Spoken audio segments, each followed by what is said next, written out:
Hello મિત્રો, કેમ છો? મજામાં? મિત્રો, આજે આપણે બનાવવાનું છે ચોપ પાલક પનીર. તો ચોપ પાલક પનીર બનાવવા માટે મેં આવી રીતના પાલકને એકદમ ચોપ કરી દીધો છે, મતલબ ઝીણો ઝીણો આવી રીતના સમારી દેવાનું છે. પહેલાં મેં ધોઈ નાખ્યું છે, પછી મસ્ત મજાનું કટ કરી દીધો છે. તપેલીના અંદર મેં પાણી રેડ્યું છે 1 લીટર એટલું, અને આપણે અંદર પાલકને નાખી દઉં છું. હવે ખાલી 2 મિનિટ સુધી આવી રીતે પાલકને ગરમ પાણીના અંદર થોડો એક ઉકાળો લઈ લેવાનો છે, જ્યાંથી કરીને જે પાલકની સ્મેલ હોય એ નીકળી જાય અને એકદમ સરસ રેડી થઈ જાય. તો એક ચપટી નાખી દઉં છું અંદર, 1 ચમચી દરેલી ખાંડ, એનાથી કલર સરસ રહે. એક ઉકાળો લઈ લેશું. મિત્રો, સરસ મજાની પાલક આપણી રેડી થઈ ગઈ છે. આપણે ખાલી એક જ ઉકાળો લેવાનો છે, વધારે લેશું તો પાલક ગળી જશે. શું આપણે આવી રીતે બાઉલના અંદર લઈ લેશું.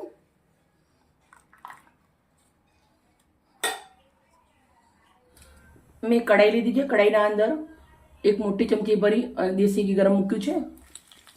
પનીર મૂકી દીધું છે. થોડું પનીરને શેકી લેશું ઘીના અંદર.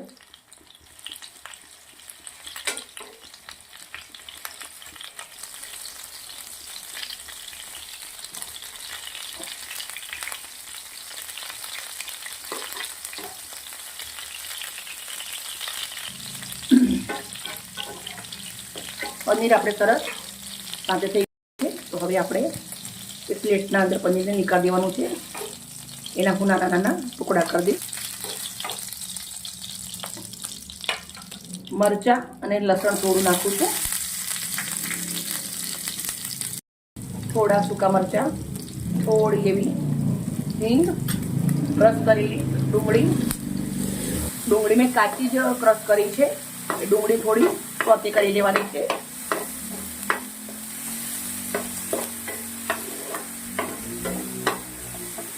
બે મિનિટ સુધી ડુંગળીને આપણે સોતે કરશું.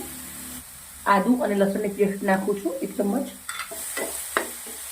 ડુંગળીની કચાશ નીકળી જાય એટલે આપણે 1 મોટું ટામેટું પીસી રાખ્યું છે એ નાખું છું.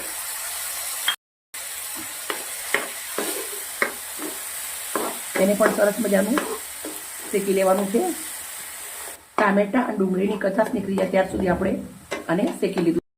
હવે આપણે અંદર મસાલા કરવાના છે. થોડું લાલ મરચું નાખું છું. થોડી એવી હળદર નાખવાની છે. થોડું સ્વાદ પ્રમાણે મીઠું.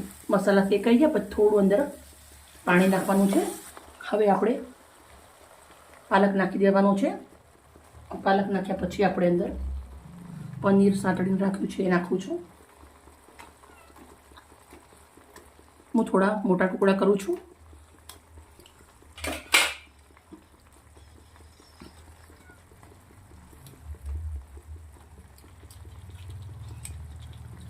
પનીર તમે ઓછું વધારે કરી શકો છો. હું 250 ગ્રામ એટલું પનીર અંદર નાખું છું.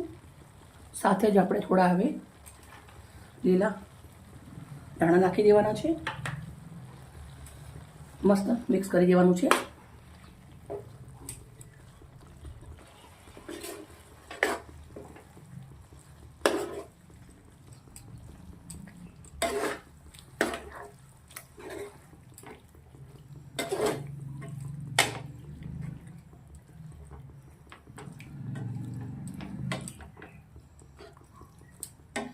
બે મિનિટ જેવું અને ચડવા દેવાનું છે. ઢક્કણ લગાવી દઈશું. હવે આપણે થોડી કસૂરી મેથી નાખું છું. થોડોક એવો આપણે કિચન કિંગ મસાલો નાખી દઈશું. મિક્સ કરી દઈશું. ચોપ પાલક પનીર આપણે એકદમ નવી રીતે બનાવેલું રેડી છે. ગરમા ગરમ રોટલી બનાવો, રોટલા બનાવો, અને ગુજરાતીના ઘરે ભાખરી જોડે બનાવીને ખાઓ તો મજા પડી જાય. તો ચલો આપણે સબ્જીને સર્વ કરી દઈશું. એક બાઉલ લીધું છે. સબ્જીને બાઉલના અંદર સર્વ કરી દઈશું આપણે.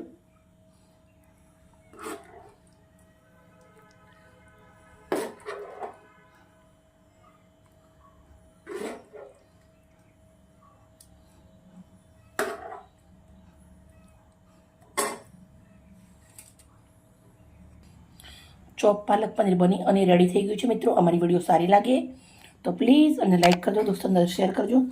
આવી જ મજેદાર રેસીપી સાથે કાલે પાછી આવીશ. Okay, bye bye.